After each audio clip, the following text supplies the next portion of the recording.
Hammaga salom. Bugun sizlar bilan Google Docs dasturi bilan tanishib o'tamiz. Sizlar bilan Tolibjon Erkinov. Qani boshladik.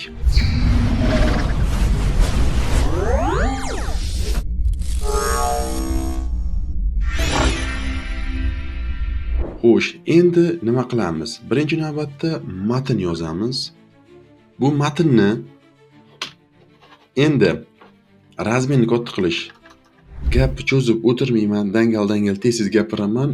Word dasturini bilgan odamga oson bo'ladi. Bilmagan odamlar ozgina qiynalishi mumkin. Lekin sekinlashtirib ko'rsa albatta tushunib oladi. Video hajmi oshib ketmasin va tezroq tushunish uchun.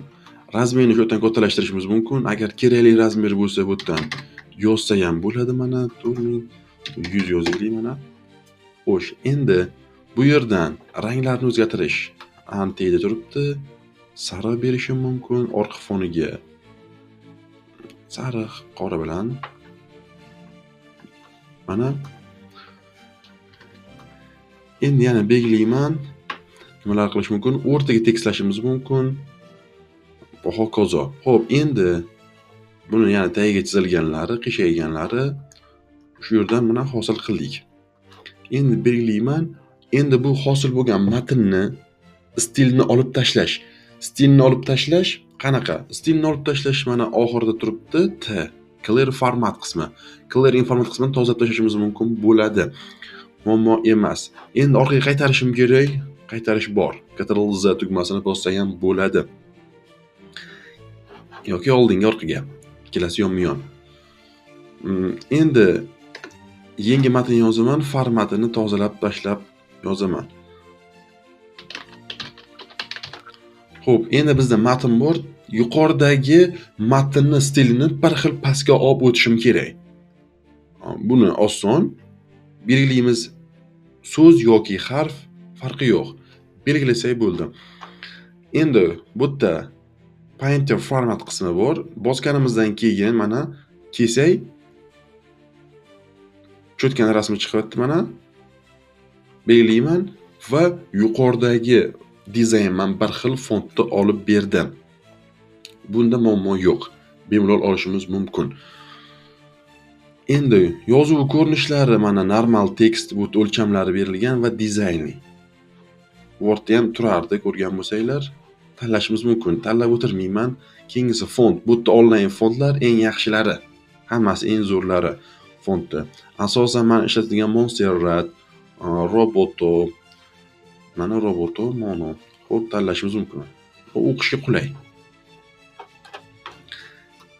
Endi keyingisini ko'rib o'tamiz. O'chirib tashlayman. Asosiy narsalar ketyapti bu yerda hozir. Formatini tozalayveramiz. Endi tartib raqamlar qo'yish. Avtomat raqam qo'yish mana bu qismidan tanlanadi, yozib ketiladi. Yoki bossak mana qavslilarni ko'rishimiz mumkin bo'ladi. Bir qavs masalan nima yozyapti? Mevalar ketyaptimi? Mevalar. Ism familiyami? Ism familiya.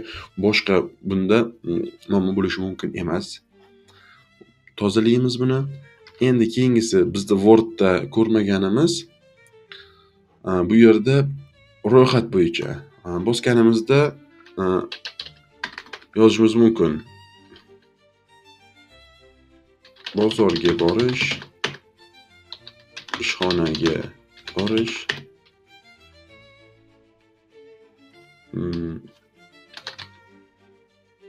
bog'chadan